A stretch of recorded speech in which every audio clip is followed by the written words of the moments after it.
Hello friends, welcome to Athiyaman team. இந்த வீடியோவில் அடிப்படை கடமைகள் பார்க்க போகிறோம். ஸோ ஆல்ரெடி நம்ம ஃபண்டமெண்டல் ரைட்ஸ் பார்த்துட்டோம். ஸோ அதனுடைய கண்டினியூஷனாக இருக்கக்கூடிய அடிப்படை கடமைகள் பார்க்கலாம். ஸோ இது நம்ம ஆல்ரெடி 7th ஸ்டாண்டர்ட் புக்கில் பார்த்துருந்தோம் இல்லையா? ஸோ பேசிக்காக அடிப்படை உரிமைகள் கடமைகள் பார்த்துருந்தோம். ஸோ இது நம்ம பார்க்கக்கூடியது 9th ஸ்டாண்டர்ட் புக்கு. ஸோ இதில் கொஞ்சம் டீட்டெயிலாக கொடுத்துருக்காங்க. ஸோ அதை பற்றி தான் டிஸ்கஸ் பண்ணிகிட்ருக்கோம்.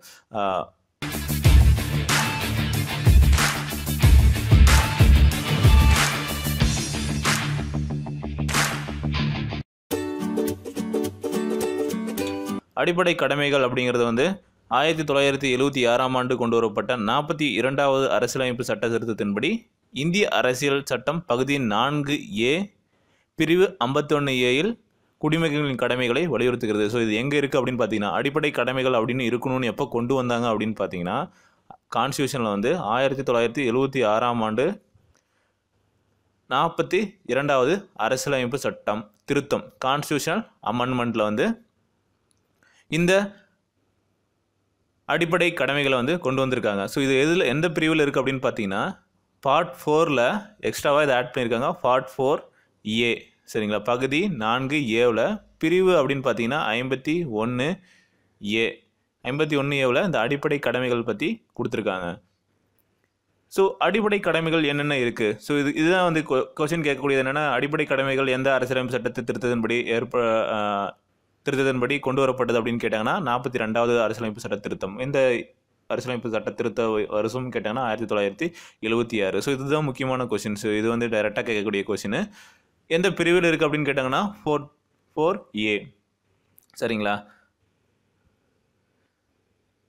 ஸோ இப்போது அடிப்படை கடமைகள் என்னென்ன கொடுத்துருக்காங்க அப்படிங்கிறத பார்க்கலாம். ஸோ ஒவ்வொரு இந்திய குடிமகனுக்கும் சில உரிமைகள் அரசியலமைப்பு சட்டத்தில் கொடுத்துருக்காங்க. ஸோ நம்ம அந்த உரிமைகள் ரைட்ஸை ரைட்ஸ் ஃபீல் பண்ணுறோம் இல்லையா? ரைட்ஸ் என்ஜாய் பண்ணுறோம். நமக்கு கொடுத்துருக்க உரிமைகள், பேச்சுரிமை மற்றும் சில உரிமைகள் எல்லாமே கொடுத்துருக்காங்க இல்லையா? ஸோ அந்த உரிமைகள் பற்றி நம்ம ப்ரீவியஸ் வீடியோவில் பார்த்தோம். ஸோ அந்த உரிமைகள் கொடுத்துருக்கும் போது ஸோ நமக்கு அப்படின்னு சில கடமைகள் சொல்லியிருக்காங்க. நம்ம செய்ய வேண்டிய கடமைகள். ஸோ திருப்பி அரசுக்கு செய்யக்கூடிய கடமைகள் அப்படின்னு கூட சொல்லலாம். ஸோ என்னென்ன கடமைகள் செய்யணும் அப்படின்னு பார்த்தீங்கன்னா, ஒவ்வொரு இந்திய குடிமகனும் அரசியல் சட்டம், தேசிய சின்னம், தேசிய கொடி, தேசிய கீதத்திற்கு மதிப்பு அளித்தல் வேண்டும். அதாவது ஒவ்வொரு இந்திய குடிமகனும் அரசியல் சட்டம், தேசிய சின்னம், தேசிய கொடி மற்றும் தேசிய கீதத்திற்கு மதிப்பு அளித்தல் வேண்டும். ஸோ நம்மளுடைய தேசிய சின்னங்கள் எல்லாத்துக்குமே மதிப்பு அளிக்க வேண்டும் அப்படிங்கிறது ஃபஸ்ட்டு ரைட் சரிங்களா? அதாவது ஃபஸ்ட்டு டியூட்டி. அடுத்து, சுதந்திர போராட்ட வீரர்களின் உன்னத உணர்வை நினைத்து பேணுதல். ஸோ சுதந்திர போராட்ட வீரர்களுடைய உன்னத உணர்வை நினைத்து நம் பேண வேண்டும். ஸோ இது இன்னொரு கடமை. அடுத்து, நாட்டின் இறையாண்மை, ஒற்றுமை மற்றும் ஒருமைப்பாட்டை பாதுகாத்தல் வேண்டும். நாட்டின் பாதுகாப்பிற்காக செயலாற்றுதல் வேண்டும். மதம், மொழி, இனம், வகுப்பு வேற்றுமைகளை சகோதர உணர்வுடன் தேசிய ஒற்றுமை ஓங்க செய்ய வேண்டும். நம்முடைய பண்பாடு, பன்முக பாரம்பரிய கலாச்சாரத்தின் மேன்மையை மதித்தல் வேண்டும். இயற்கை வளங்களையும் சுற்றுச்சூழலையும் பாதுகாத்து மேம்படுத்துதல். அறிவியல் மனப்பான்மை மற்றும் மனித நேயம் வளர்த்தல். பொது சொத்துக்களை பாதுகாத்தல். தன்னுடைய முயற்சியினால் அனைத்து துறைகளிலும் தனி மனித மற்றும் கூட்டு நடவடிக்கைகளை மேம்படுத்துதல். பெற்றோர்கள் அல்லது பாதுகாவலர்கள் தங்கள் குழந்தைகளுக்கு கல்வி பெறுவதற்கான வாய்ப்பினை ஏற்படுத்தி தருவதல்.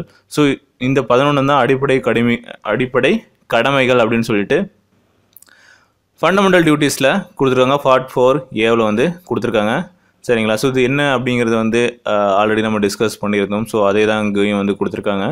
ஸோ ஃபஸ்ட்டு என்ன அப்படின்னு பார்த்தீங்கன்னா, தேசிய சின்னங்களுக்கு எல்லாத்துக்கும் மதிப்பளிக்க வேண்டும். தேசிய சின்னம், கொடி, தேசிய கீதம். ஸோ இது எல்லாத்துக்குமே அரசியல் சட்டத்திலிருந்து எல்லாத்துக்கும் மதிப்பளிக்கணும். ஸோ சுதந்திரம் வாங்கிறதுக்கு காரணமாக இருந்த அந்த தலைவர்களுடைய உழைப்பை மதிக்க வேண்டும். ஸோ அது செகண்டு.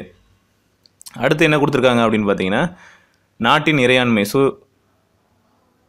நம்மளுடைய நாட்டினுடைய இறையாண்மை, ஒற்றுமை. ஸோ எப்படி நம்ம நாட்டில் இருக்கக்கூடிய ஒற்றுமை நம்ம ஒருமைப்பாட்டை பாதுகாக்க வேண்டும். கலகம் ஏற்படுத்தும் விளைவாக எந்த ஒரு செயலையும் செய்யக்கூடாது அப்படிங்கிறதும் நம்மளுடைய கடமை தான். ஸோ நாட்டுக்கு பாதுகாப்பு கொடுக்க வேண்டியதும் யாருடைய கடமை அப்படின்னு பார்த்தீங்கன்னா, நம்மளுடைய கடமை தான்.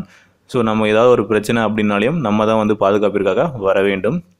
மதம், மொழி, இனம், வகுப்பு இது எல்லாத்தையும் தொடர்ந்து நம்ம எல்லாம் சகோதர சகோதரிகள் அப்படிங்கிற ஒரு உணர்வோடு வாழ வேண்டும் அப்படிங்கிறதும் தீண்டத்தகாதவர்கள் அப்படிங்கிற மாதிரி எதுவுமே பார்க்கக்கூடாது. எல்லாரும் சகோதர சகோதரிகள் அப்படிங்கிற முறையோட பார்க்க வேண்டும். சரிங்களா?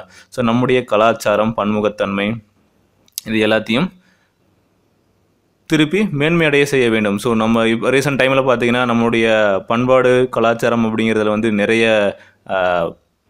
நம்ம வந்து இழந்துக்கிட்டே போகிறோம். ஸோ குறிப்பாக தமிழ்நாடு அப்படிங்கிற எடுத்துக்கிட்டோம்னா தமிழர்களுடைய பண்பாடு பாரம்பரியம் கலாச்சாரம் அப்படிங்கிறது வந்து ரீசெண்ட் டேஸில் ரொம்பவே கீழ் நோக்கி போயிட்டு இருந்தது. ஸோ இப்போ தான் வந்து அதற்குடைய ஒரு இளைஞர்கள் எழுச்சியாக ஸோ நம்மளுடைய பண்பாடு கலாச்சாரம் மீட்கக்கூடிய நடவடிக்கைகள் வந்து நம்ம ஈடுபட்டிருக்கோம். சரிங்களா? ஸோ அதுக்கு உதாரணமாக ஜல்லிக்கட்டு இஷ்யூவை கூட சொல்லலாம். அடுத்து இயற்கை வளங்களையும் சுற்றுச்சூழல்களையும் பாதுகாத்தல். ஸோ இதுவும் இன்னொரு எக்ஸாம்பிள். ஸோ இப்போ ரீசெண்ட் டைமில் வந்து யங்ஸ்டர்ஸ் எவ்வளோ இன்வால்மெண்ட்டோட நம்மளுடைய இயற்கை வளங்களை பாதுகாக்கிறதுக்கு ஈடுபட்டிருக்காங்க அப்படிங்கிறது வந்து ஒரு முக்கியமான விஷயம். ஸோ இது எல்லாமே அடிப்படை கடமைகள். இதெல்லாம் நம்ம தானாகவே செய்யக்கூடிய கடமைகளாகவே நம்ம அரசியலமைப்பு சட்டத்தில் அப்போவே வரையறுத்து கொடுத்துருக்காங்க. பட் இதை நம்ம வந்து இவ்வளோ நாளாக செய்யாமல் இருந்திருக்கும். பட் இப்போது வந்து ஒரு எழுச்சி. ஸோ இவ்வளோ நாள் ஏன்னா அரசாங்கம் செய்யக்கூடிய ஒரு வேலைகளில் ஒரு குடிமகனுக்கும் சாதாரண குடிமகனுக்கும் இதெல்லாம் வந்து ஒரு சாதாரண கடமை அப்படிங்கிறத உணர்ந்து நாமவே முன் வந்து நம்ம எவ்வளோ செய்கிறோம் அப்படிங்கிறது தான் முக்கியமான விஷயமா பார்க்கப்படுது. ஸோ இதில் வந்து நம்மளுடைய பாரம்பரியத்தையும் வளங்களையும் பாதுகாக்கிறது வந்து அடிப்படை கடமைகள் அப்படிங்கிறது ஒரு முக்கியமான விஷயம். அடுத்து அறிவியல் மனப்பான்மை மற்றும் மனித நேயம் வளர்த்தல். ஸோ நம்மளால் முடிஞ்ச வரைக்கும் சயின்ஸ் அண்ட் டெக்னாலஜியில் எவ்வளோ இம்ப்ரூவ்மெண்ட் பண்ண முடியுமோ அந்த அளவுக்கு இன்வால்மெண்ட் செய்யக்கூடியதும் நம்மளுடைய கடமைகள் தான். பொது சொத்துக்களை பாதுகாத்தல். ஸோ கவர்மெண்ட் ப்ராப்பர்ட்டிஸை வந்து பாதுகாக்கிறதும் ஒரு ஃபண்டமெண்டல் டியூட்டி. தன்னுடைய முயற்சினால் அனைத்து துறைகளிலும் தனி மனித மற்றும் கூட்டு நடவடிக்கைகளை மேம்படுத்தல். ஸோ நம்ம தனியாகவோ இல்லாட்டி கூட்டு நடவடிக்கைகள் மூலயமாகவோ நம்ம எல்லா டிபார்ட்மெண்ட்லேயும் வந்து ஒரு இம்ப்ரூவ்மெண்ட் கொண்டு வரது வந்து நம்மளுடைய கடமை தான். சரிங்களா? ஸோ வளர்ச்சி அப்படிங்கிறது வந்து ஸோ இதில் சொல்கிறது எல்லாமே பார்த்திங்கன்னா நம்முடைய வளர்ச்சியை தான் சொல்லுது. ஒவ்வொரு துறையிலும் வளர்ச்சி, ஒவ்வொரு பண்பாடு பாரம்பரியத்திலையும் வளர்ச்சி. சரிங்களா? சகோதரத்துவ வளர்ச்சி. சரிங்களா? ஸோ இதை தான் வந்து ஃபண்டமெண்டல் டியூட்டியில் சொல்கிறாங்க. அடுத்து 11வது பார்த்திங்கன்னா முக்கியமானது பெற்றோர்கள் அல்லது பாதுகாப்பாளர்கள் தங்கள் குழந்தைகளுக்கு கல்வி பெறுவதற்கான வாய்ப்பினை ஏற்படுத்தி தருதல். ஸோ ஒரு குழந்தை வந்து வேலைக்கு போகுது, குழந்தை தொழிலாளராக இருக்காங்க அப்படின்னு பார்த்தீங்கன்னா அந்த குழந்தைக்கு தேவையான கல்வி வாய்ப்பை ஏற்படுத்தி தரக்கூடியது யாரோட கடமைன்னு பார்த்தீங்கன்னா பெற்றோர்களுடைய கடமை. கட்டாய கல்வி, இலவச கட்டாய கல்வி, அடிப்படை கல்வி அப்படிங்கிறது வந்து கொண்டு வந்துட்டாங்க. ஸோ அந்த மாதிரி அதை வந்து பெற்று தருவது யாரோட கடமை அப்படின்னு பார்த்தீங்கன்னா வாய்ப்பை ஏற்படுத்தி தருவது யாரோட கடமைன்னு பார்த்தீங்கன்னா பெற்றோர்கள் அல்லது பாதுகாவலர்களுடைய முக்கியமான கடமையாக பார்க்கப்படுது. ஸோ இதுதான் ஃபண்டமெண்டல் டியூட்டிஸில் இருக்கக்கூடிய கண்டென்ட். ஸோ அடுத்து அரசு நெறிமுறை கோட்பாடுகள் அல்லது வழிகாட்டும் கோட்பாடுகள். ஸோ அதாவது DPSP, directive principles state policy, directive principles of state policy பற்றி கொடுத்துருக்காங்க. அதாவது இது என்ன சொல்லுவாங்க அப்படின்னு பார்த்தீங்கன்னா இன்ஸ்ட்ருமெண்ட் ஆஃப் இன்ஸ்ட்ரக்ஷன்ஸ் அப்படின்னு சொல்லுவாங்க. ஸோ யாருக்குன்னா லெஜிஸ்லேட்டிவ் அண்ட் எக்ஸிக்யூட்டிவ் அப்படிங்கிறவங்களுக்காக கொடுத்துக்கக்கூடியது தான் வந்து இந்த இது. ஸோ நம்ம குடிமக்களுக்கான அடிப்படை உரிமைகள் கடமைகள் பற்றி எல்லாமே பார்த்தோம். அடுத்து அரசு அதிகாரிகள் மற்றும் சட்டமன்றத்தில் இருக்கக்கூடிய அவங்களுடைய என்னென்ன நெறிமுறைகள் வழிகாட்டுதல்கள் அவங்க வந்து கொண்டு வரணும் அப்படிங்கிறதுக்கான வழிமுறைகள் கோட்பாடுகள் இன்ஸ்ட்ரக்ஷன் தான் வந்து அரசு நெறிமுறை கோட்பாடுகள். ஸோ அதில் என்ன இருக்குது அப்படின்னு பார்த்தீங்கன்னா அரசு நெறிமுறை கோட்பாடுகள் அப்படிங்கிறது வந்து எங்கே இருக்குது அப்படின்னு பார்த்தீங்கன்னா பகுதி 4 36 51 வரைக்கும் இருக்கக்கூடிய பகுதியில் வந்து அரசு நெறிமுறை கோட்பாடுகள் பற்றி கொடுத்துருக்காங்க. ஸோ இது வந்து அரசு நெறிமுறை கோட்பாடுகள் அல்லது வழிகாட்டும் கோட்பாடுகள், இன்ஸ்ட்ரக்ஷன் ஆஃப் இன்ஸ்ட்ருமெண்ட்ஸ் அப்படின்னும் சொல்லுவாங்க. ஸோ இதில் இருக்கக்கூடிய அந்த பேசிக் மட்டும் தெரிஞ்சுக்கோங்க. இதில் இருக்கக்கூடிய புக் பேக் கொஸ்டின்ஸ் வந்து பார்க்கலாம். ஸோ சிலபஸில் இருக்கக்கூடிய அடிப்படை உரிமைகள் கடமைகள் வந்து பார்த்துருக்கோம். ஸோ பாருங்கள் என்ன சிலபஸில் என்ன கொடுத்துருக்காங்க அப்படின்னு சொல்லிட்டு. ஸோ இந்திய அரசியலமைப்பின் முகவரை, அரசியலமைப்பின் சிறப்பு இயல்புகள், மத்திய மாநில அரசுகள் வந்து நம்ம டீட்டெயிலாகவே பார்த்துருந்தோம் இந்த புக்கில் கொடுத்துருந்தது.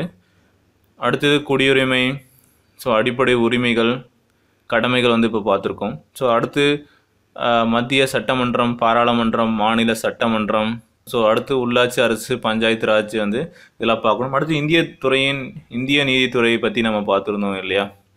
ஸோ கோர்ட் வந்து சுப்ரீம் கோர்ட், ஹைகோர்ட் பற்றி அது எல்லாமே டீட்டெயிலாக டிஸ்கஸ் பண்ணியிருந்தோம். ஸோ இதுக்கப்புறம் ரிமைனிங் இருக்கக்கூடிய டாபிக்ஸ் புக்கில் எங்கே கவர் ஆகுதோ அதை பற்றி பார்க்கலாம். அதுக்கப்புறம் ரிமைனிங் இருக்கக்கூடிய கான்செப்ட்டு அதுக்கான கண்டென்ட் வந்து வீடியோ டியூட்டோரியல்ஸை பண்ணலாம்.